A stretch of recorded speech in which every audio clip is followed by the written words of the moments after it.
Good afternoon, and thank you all for being here. I especially want to thank everyone on the stage from the Departments of Homeland Security, Department of Commerce, the FBI, and from our U.S. Attorney's offices, both in the Western District of Washington and the Eastern District of New York. Before I get into today's announcements, I want to remind everyone that the defendants in these cases, as in every case, are innocent until proven guilty, and they deserve the due process of law. First, I am announcing that a grand jury in Seattle has returned an indictment that alleges 10 federal crimes by 2 affiliates of telecommunications corporation Huawei Technologies. According to the indictment, in 2012, Huawei began a concerted effort to steal information about a robot that T-Mobile used to test mobile phones. In an effort to build their own robot, Huawei's engineers allegedly violated confidentiality and non-disclosure agreements with T-Mobile by secretly taking photos of the robot, measuring it, and even stealing a piece of it. I'm also announcing today a grand jury in New York has returned an indictment alleging 13 additional crimes committed by Huawei, its CFO, its affiliate in Iran, and one of its subsidiaries here in the United States. The criminal activity alleged in this indictment goes back at least 10 years and goes all the way to the top of the company. As early as 2007, Huawei employees allegedly began to misrepresent the company's relationship with its Iranian affiliate, which is called Skycom. Huawei employees allegedly told banking partners that Huawei had sold its ownership interest in Skycom, but these claims were false. In reality, Huawei had sold Skycom to itself. By claiming that Skycom was a separate company and not an affiliate of Huawei, which it actually controlled, Huawei allegedly asserted that all of its Iranian business was in compliance with the American sanctions.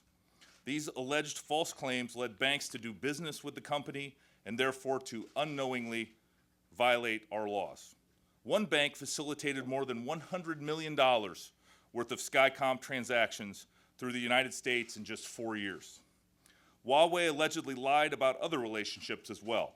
In 2017, when one bank decided to terminate its global banking relationship with Huawei over a concern about risk, the company allegedly told other banks that Huawei was distancing itself from the bank, not the other way around.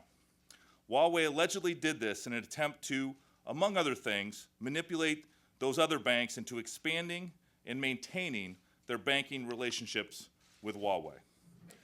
There are additional troubling allegations in the indictment as well, including that Huawei lied to the federal government and attempted to obstruct justice by concealing and destroying evidence and by moving potential government witnesses back to China.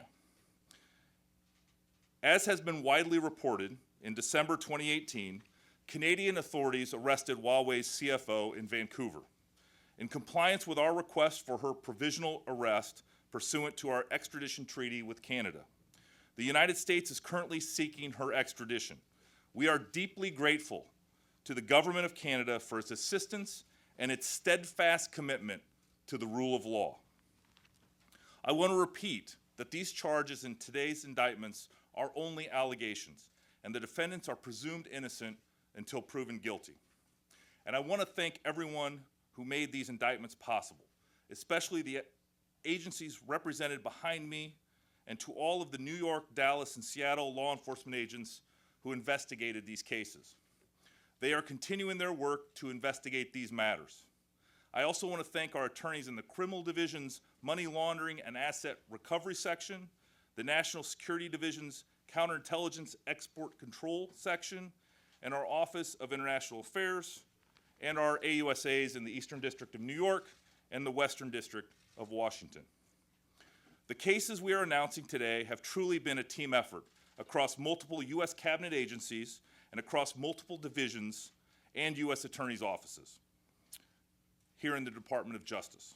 For more than a year, the agencies represented behind me followed the evidence wherever it led.